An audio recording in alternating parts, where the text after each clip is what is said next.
eta EH Bilduko idazkari feminista eta legebiltzar taldearen koordinatzaile. Egunon. Kaixo, egunon.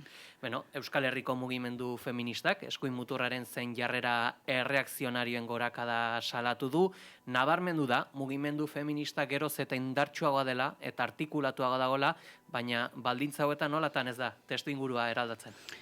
Agerikoa da oraindik ere eta hitz egiten ari zineten, ez? Mundu desorekatu honetan egun batetik bestera aldaketa handiak eman daitezkela eta Estatu Batuen adibidea nabarmentzekoena da, ez? Nola aliantzak ere sortzen diren bestelako indar atzerakoien artean.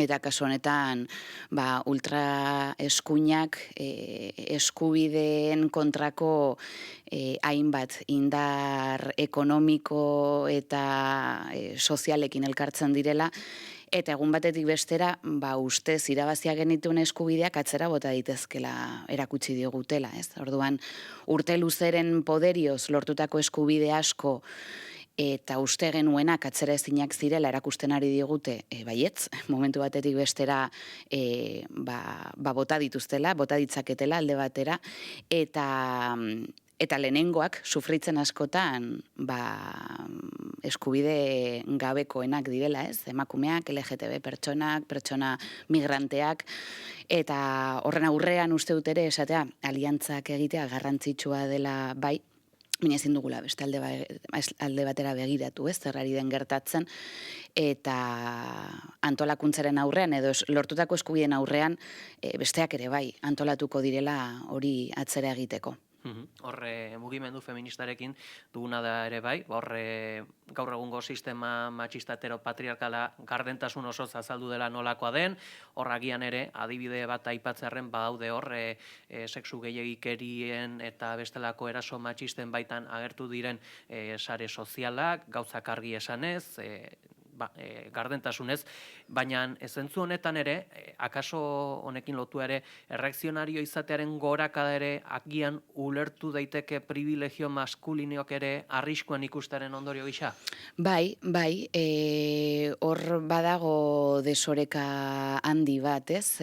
Orain arteko moduan jarraitu nahi dutenen aurrean, eta horrek pertsona batzuen bizitzetan duen eragina mai gaineratu dugunon artean, ez? Hor badago talka bat, aipatu duzu indarkeria matxista, nik aipatuko nuke ere bai, azken urtetan mugimendu feministak mai gainean jarri duela ere bai, zaintza sistema desorekatuaren ondorioz eta banaketa desorekatuaren ondorioz, nola oraindik ere emakumeak pobretzen jarraitzen diren, ez? Edo doan egindako lanengatik, edo zaintza eremuan dauden enpleguetan dagoen prekarietate mailagatik. Eta honi aurre egin nahi baldin badiogu agerikoa da privilegio batzuk, orain arte egindako molde batzuk aldatu behar direla, eta hor eroso dauden horiek aldaketarik nahi ez dutela agerikoa da. Ez nuke jarriko bakarrik fokoa norbanakoetan edo individuetan, jarriko nuke ere bai instituzioetan. Onaino heldu baldin bagara eta egun sistemak onaino heldu baldin badira ere behar izan du hori eta agerikoa da talka handi bat dagoela, zaintza sistema publikoa aipatzen dugunean, hitz egiten dugunean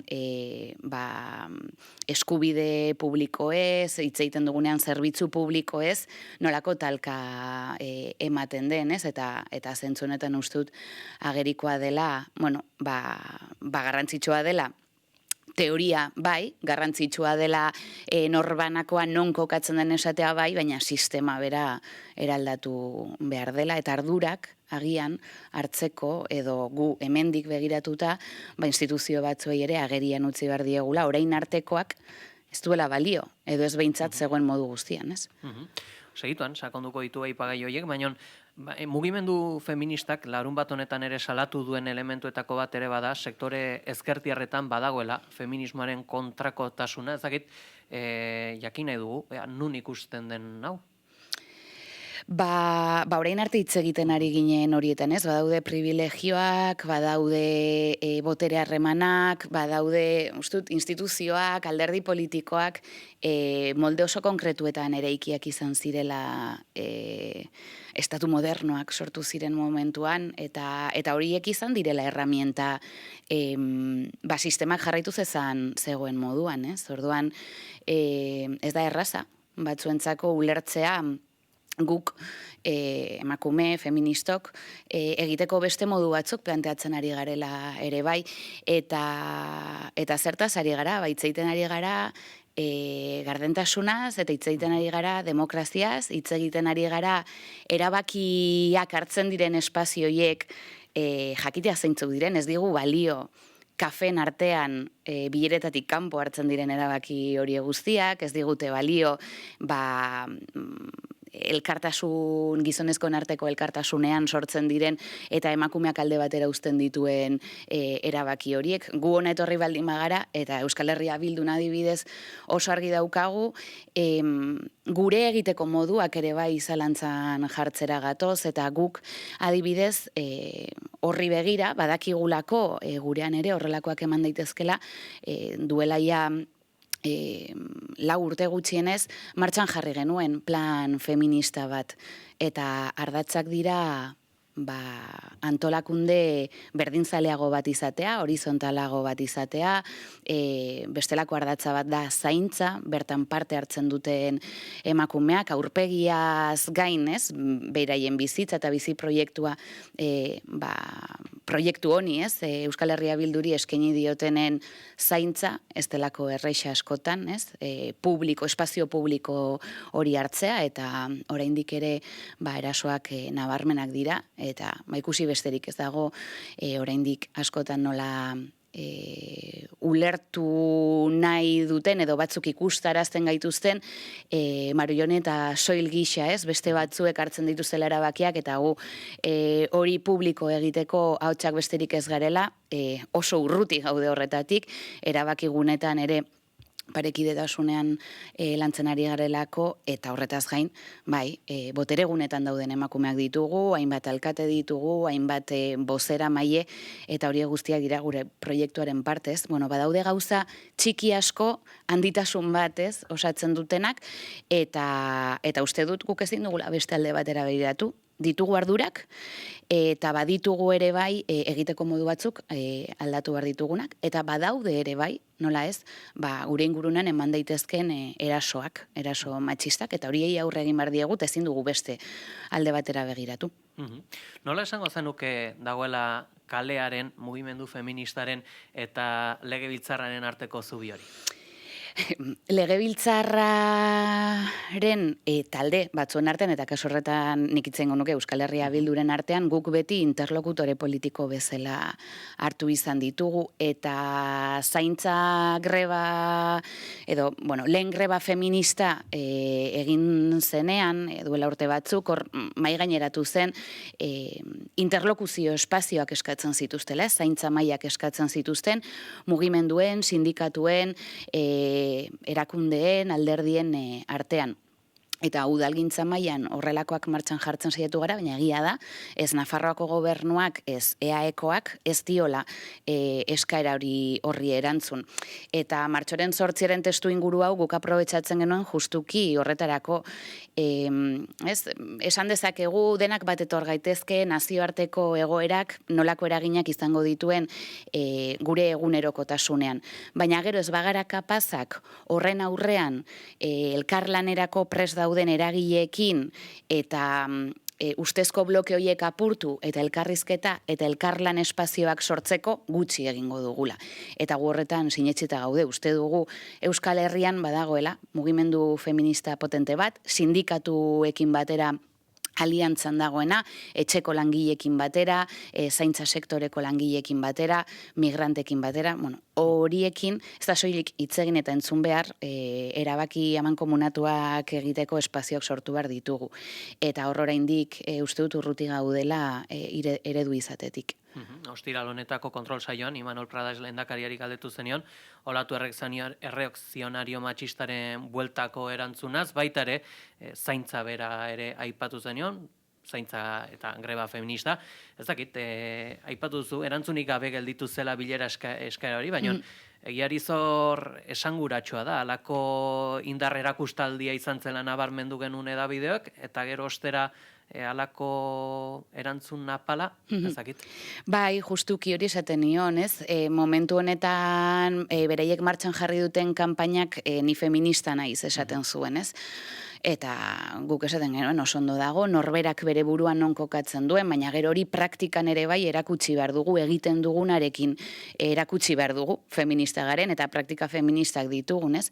Eta praktika feministak izatea da, zerbitzu publikoak babestea, praktika feministak dira aliantzarako edo elkarlanerako espazioiek maigainaratzea, eta horien faltan gaude, ez, erantzunean esan zidan, zaintzaz nahi bagenuen itzeingo genuela, bai, itzeingo dugu, noski baietz, uste dut badela momentu honetan gai oso garrantzitsu bat, eta Euskal Herrian, eta ahaztu dut esatea, badaude bestelako eragile batzuk ere bai, egoitzetan dauden pertsonen seniden elkarteak ere bai baditugu, egoitzen inguruan hitz egiten, pentsionistak ere bai baditugu, pentsioen arrakalan ere bai maigaineratzen, ez? Nolako eragina izan duen zaintza bizitza batek emakume pentsionisten egoeran, hori guztia maigaineratzen jarraituko dugu.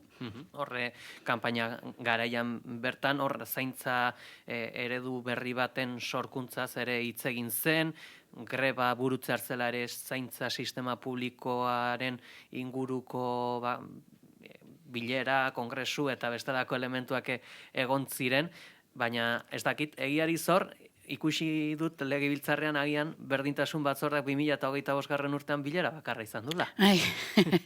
Bai, uste dut ez duela erantzuten, ez? Kalean dagoen tensio horretara, eta agian egia da, momentu batzuetan, diskurso batzuk indartu egiten ditugula, hain justuki kaleak hori exigitzen duelako, baina gero zertan materializatzen da, ez? Erabakitan materializatzen da. Guk helduleku bat ere bai landu genuen pasaden legegintzaldian, berdintasun legearen berritzearekin etorri zena, eta bertan zaintza alorreko hainbat kontu maigaineratu ziren, oraindik ere betetzeke daudenak, hortik heldu beharko diogu, kontrol pleno, aipatzen zenuen kontrol pleno horretan bertan ere bai, Nerea Kortajarena legebiltzarreko bozeramaileak eta orain EH Bilduko programa arduradunak ere maigaineratzen zuen, zaintza baimenen inguruko eztabaida eta aurrengatiko prestazio unibertsalak izaterena, hor badago tensio bat, eta gu hori mantentzen saiatuko gara, baina diozun bezala gerora zeintzu dira hor hartzen diren erabakiak edo zer da maigaineratzen dena. Aurrekontuetan ere eztabaida interesgarriak egoteko aukera egon zen, eta guk hor maigaineratu genuen lehen proposamenetako bat izan zen, besteak beste, badago dekretu bat momentu honetan aukera ematen duena zaintza sektorean lan egiten duten enpresek irabazi asmoa izatea, eta gure ustez hori da praktika bat guztiz antifeminista. Ez da posible ez gure osasunarekin, ez gure bizi baldintza duinekin negozioa egitea, eta momentu honetan hori albideratuta dago, beraz, bada ere bai, plenora, eztabaida gai beste behin ere eramango dugun gai bat. Euskal Herria Bildan gutxienez saiatzen ari gara hori maigaineratzen. Hor ere, kontrol saioan ere, aipatu zenion, Pradalesi, gure etxe politikoa, ez dakit implizituki doan edo, baina Euskadi Buru Batzarraren berritzen agerian gelditu da parekidetasun falta aurreikusten delako, etorkizuneko alderdiaren zuzendaritzan 10 gizon eta 4 emakume egongo direla. Bai, ustute datu nabarmena dela hori, baina nik ez diot bestelako alderdiri ezer esango bere barne dinamikaren inguruan, uste dut gainera, ikusi nituen hainbat albiste non, eta ziur nago gainera, bertan parte hartzen duten emakume askok ere bai, zalantzan jarri duten hau, baina hor gurez hitz egin nuen, hain justuki uste dudalako bakoitzak bereari begiratzea dagokiola, eta ez bestei zertan ari diren, zertan ez direnari esatea, egiteko asko daukagulako guztiok, ez? Eta guk geuk ere bai, mahai politikoa berritu dugun honetan, datuak ematen genituen, egia da parekidetasunaren norabidean ere bai urratsak ematen ari garela, elkarlanerako espazio horietan ere bai, baina egiteko asko daukagu denok. Eta nik ez diot inori aurpegiratuko ezer edo ez dut konparatuko, ustut nahikoa dugula gureari begiratzearekin, baina bai uste dut arduraz begiratu behar diogula horri, eta bai uste dut kritikoak izan behar dugula ere, eta kapazitate kritiko hori izan behar dugula. Hori dela egia da, batzutan faltan bota dudan zerbait besteen partetik. Horre, ekimen politikoetan ere, udaberri honetan helduko da, pentsiodunen herri ekimen legegilea, proposamen honek foku berezia du, gutxieneko pentsioarekin, heldu ezinik dauden emakume pentsiodunetan, horre sinadurak aurre ikusten dira, baina gero zer gerta daiteke legebiltzarrean?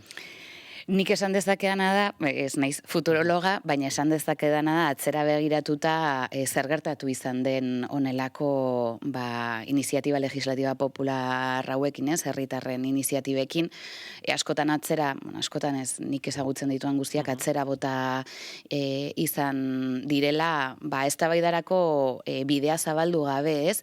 Eta guk zentzu honetan esaten genuen agian etor zitezken gauza batzuekin, ez naiz kasu konkretuan eta zari, aurreko ezari naiz, gure zalantzak edo eztabaidaguneak topatu genitzakela, baina uste dugula garrantzitsua dela, baldima daukagu tresna bat, eta erakusten du ze disfuntzionala den, zeren izugarrizko lan egin behar dute herritarrek, sinadurak biltzeko, proposamena mahai gaineratzeko, legebiltzarrera datoz, eta legebiltzarrean egiten den lehen filtroa plenoan izaten da. Eta horrek esaten du onartzen ote den eztabaidarako edo ez.